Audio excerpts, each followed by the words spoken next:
Bismillahirrahmanirrahim. Assalamualaikum warahmatullahi wabarakatuh. Alhamdulillahillazi khalaqas samawati wal ard wa ja'alaz zulumati wan nur summal ladzina kafaru bi rabbihim ya'dilun. Asyhadu an la ilaha illallah wahdahu la syarikalah wa asyhadu anna Muhammadan abduhu wa rasuluh la nabiyya ba'dah. Allahumma shalli wa sallim ala sayyidina Muhammad wa ala alihi wa sahbihi ajma'in. Qala Allah Ta'ala fi kitabil karim, a'udzu billahi minasyaitonir rajim. Bismillahirrahmanirrahim. Ya ayyuhallazina amanu kutiba alaikumusiyam kama kutiba alal ladzina min qablikum la'allakum tattaqun ayyaman ma'dudat. Shadaqallahul azim. Hadirin yang dimuliakan Allah, puji syukur kita panjatkan kepada Allah SWT atas satu rencana dan izinnya. Alhamdulillah, pada malam yang bersahaja ini kita masih dapat dipertemukan Allah, masih dapat disilaturahimkan oleh Allah SWT, dipanjangkan umur kita, dikuatkan iman kita, sehingga kita dapat melaksanakan puasa Ramadan. Hari ini kita telah menyelesaikan puasa yang ke-10. Alhamdulillah, malam ini kita dapat melaksanakan salat tarawih malam yang ke-11.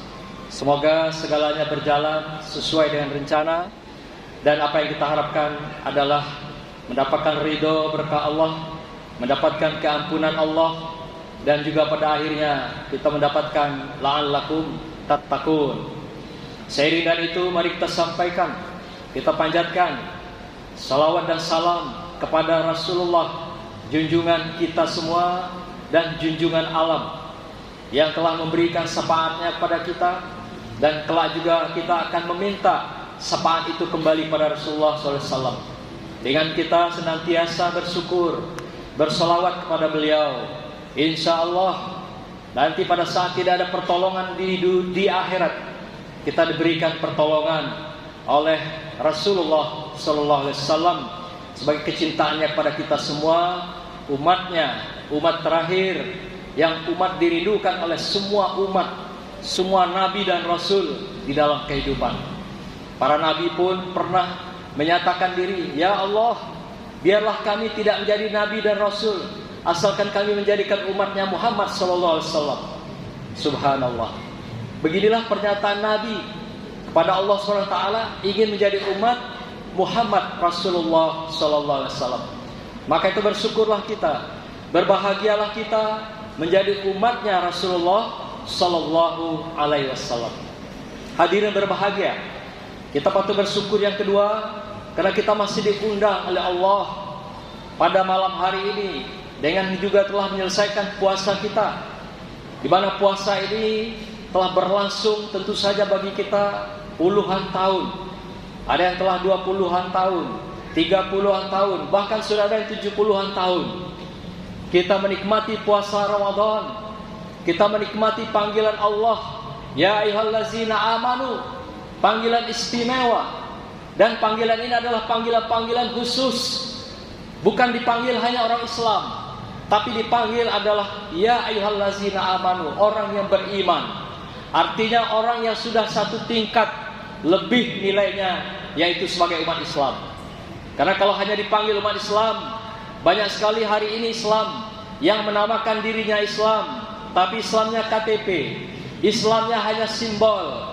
Ada juga Islamnya hanya untuk pernikahan dan perkawinan.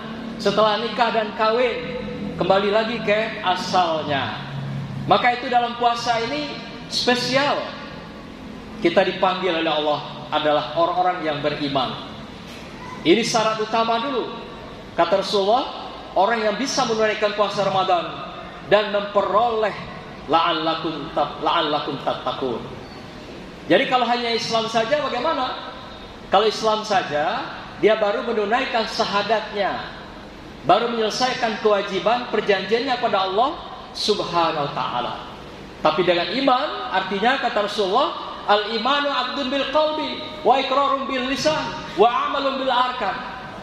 Kalau orang yang sudah beriman, artinya dia sudah membenarkan secara hati dan pikirannya tentang keislaman, tentang kebenaran arkanul Islam, rukun Islam, dan juga rukun iman. Maka itu sudah sampai pada grade-nya adalah pada orang yang beriman, membenarkan di hatinya, dan juga apa yang dia ucapkan benar. Diucapkan adalah salam, adalah kebenaran, keselamatan, kedamaian, dan diwujudkan dalam perilaku perbuatan. Wa amalun bil arkan. Inilah yang dikatakan orang yang beriman. Jadi satunya hati dengan ucapan, dan satunya hati, ucapan, dan perbuatan. Inilah orang yang beriman. Nah, ada kalanya kita kadang-kadang apa yang di hati beda yang diucapkan, apa yang diucapkan beda pula yang diperbuatkan.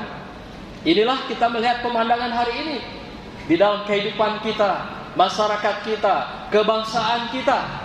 Seringkali yang kita saksikan tidak sejalan antara apa yang diucapkan dengan apa yang dilakukan. Disinilah puasa Ramadan dipanggil orang-orang yang beriman, agar meneguhkan kembali keimanannya dalam satu hati, satu ucapan, dan satu perbuatan, agar pada akhirnya mendapatkan la'allakum tattaqun. Kemudian daripada itu, Rasulullah mengajarkan pada kita sunnahnya, bagaimana agar kita mendapatkan barakahnya, mendapatkan rahmahnya, rahmah yang luar biasa. Lebih banyak rahmah ini jumlahnya daripada jumlah manusia di muka bumi. Disiapkan Allah wabil khusus di bulan suci Ramadan. Berapa banyak jumlah manusia, mulai dari Nabi Adam alaihissalam sampai umat Rasulullah hari ini. Lebih banyak lagi rahmat Allah yang disiapkan untuk bulan suci Ramadan. Wabil khusus untuk kita semua, untuk kita dapatkan anugerahnya dan nikmat Allah ini. Tapi dengan cara 3 hal kata Rasulullah. Yang pertama adalah kamu melakukan man shoma ramadhana imanan wa ihtisaban, ghufira lahu ma taqaddama min dzambi. Barang siapa yang berpuasa di bulan suci Ramadan semata-mata dengan iman dan mengharapkan ridha Allah SWT, akan diampuni oleh Allah dosa-dosanya yang lalu. Artinya kita berpuasa di bulan suci Ramadan dengan mengikuti syarat dan rukunnya yang dimulai dari fajar sampai maghrib.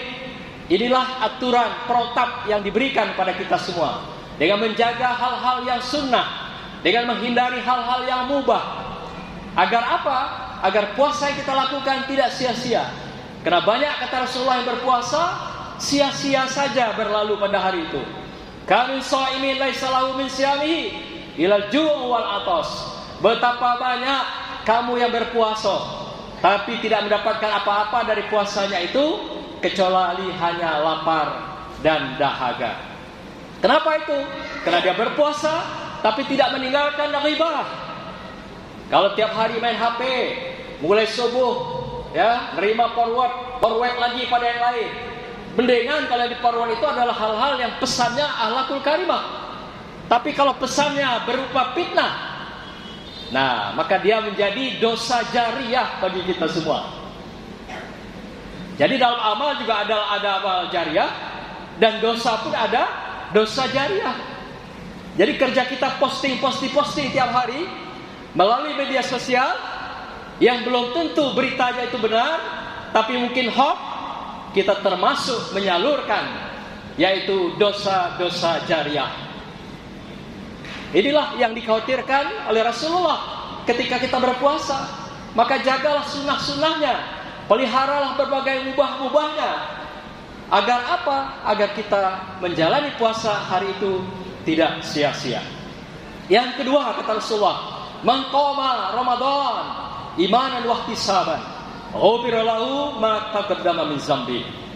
Barang siapa yang mendirikan Ramadan. Nah, ingat tadi adalah puasanya siang hari. Man qama artinya mendirikan sholat di malam hari. Jadi dengan mendirikan sholat di malam hari, kalau Rasulullah, sunnah Rasulullah, tidak telat kita mengikutnya. Kenapa? Rasulullah itu sholatnya satu malam 30 juz, bukan 1 juz. Jadi kalau diperkirakan berapa jam? Sekitar 8 jam, ba'da Isya sampai subuh. Maka itu Umi Aisyah tidak sanggup mengikuti sunnah sholatnya Rasulullah, sampai bengkak-bengkak kakinya, sampai diikat tali di pinggir rumahnya untuk mengikuti sholatnya Rasulullah. Tidak telat, tidak sanggup. Kenapa? Rasulullah ketika setiap malam bulan suci Ramadan, beliau mereview kembali, mengulang kembali wahyu yang diterima dari Allah. Jadi setiap malam dia ulangi, mulai dari awal sampai akhir. Nah, kita kadang 20 rakaat atau 8 rakaat sudah menyerah. Ya, lihat saja pada malam ini baru 2/3 final, sudah banyak yang berguguran. Ya, sudah banyak yang berjatuhan. Artinya apa? Kompetisi ini memang sesuatu yang berat kalau tidak diikuti dengan iman dan takwa pada Allah Subhanahu wa taala. Yang ketiga kata Rasulullah, man shala Lailatul Qadar. Nah, belakangnya sama. Imanan wa ihtisaban, ghufira lahu ma taqaddama min dzambi. Ini 3 hadis yang diriwayatkan oleh Muttafaq alaihi, yaitu hadis sahih. 3 hadis paket jadi satu. Inilah kegiatan yang sunnahkan Rasulullah SAW. Barang siapa yang melakukan sholat nanti di malam-malam Lailatul Qadar, maka juga sama dengan iman dan takwa pada Allah dan mendapatkan ridho Allah SWT, maka akan diampuni Allah SWT dosa-dosanya yang lalu. Jadi 3 paket hadis ini, tapi sekaligus kita lakukan dalam satu rangkaian Ramadan. Nah, Rasulullah sunnahkan di akhir daripada bulan suci Ramadan, 10 hari terakhir, dia menggulung tikarnya, menggulung tempat tidurnya. Maksudnya apa? Mendikitkan atau mengurangi tidurnya, sehingga dia memperbanyak ibadah siang dan malam harinya. Di malam hari, bahkan juga siang hari, dia beriktikaf di masjid. Bahkan ketika rambutnya pun minta disisir, rumahnya kan dempet dengan Masjid Nabawi. Dia serahkan saja kepalanya kepada Ummi Aisyah, minta disisir rambutnya dari Masjid Nabawi. Karena masjid itu dibatasi hanya dindingnya oleh rumahnya. Jadi ketika dia menyerahkan kepalanya untuk disisir oleh Ummi Aisyah, dia tinggal serahkan kepalanya, di kepalanya itu di jendela rumahnya Rasulullah. Begitulah dia tidak pulang ke rumah, iktikaf di masjid, menghabiskan hari-harinya di 10 hari terakhir itu iktikaf di Masjid Nabawi. Begitulah sunnah Rasulullah menghidupkan Ramadan dengan puasanya, dengan bersedekahnya, dengan menghidupkan malam harinya, dengan qiraahnya, dengan zikir-zikirnya, dan wabil khusus meningkatkan ibadah itu 10 hari terakhir di malam-malam bulan suci Ramadan. Wabil khusus kita berdoa mengharapkan adalah malam-malam Lailatul Qadar yang kita mulai dari malam 21 sampai 30. Insya Allah kita mendapatkan barokahnya Allah di akhir bulan ini, yaitu mendapatkan malam Lailatul Qadar yang dinilai sama dengan yaitu ibadah 1000 bulan, yaitu alfi syahrin, yaitu sama dengan 83 tahun. Demikianlah Bapak Ibu sekalian, semoga mengingatkan kita semua, menyegarkan kita semua, dan juga meningkatkan iman takwa kita kepada Allah Subhanahu wa taala. Dan pada akhirnya kita mendapatkan keampunan dan mendapatkan predikat takwa di hadapan Allah Subhanahu wa taala. Wassalamualaikum warahmatullahi wabarakatuh.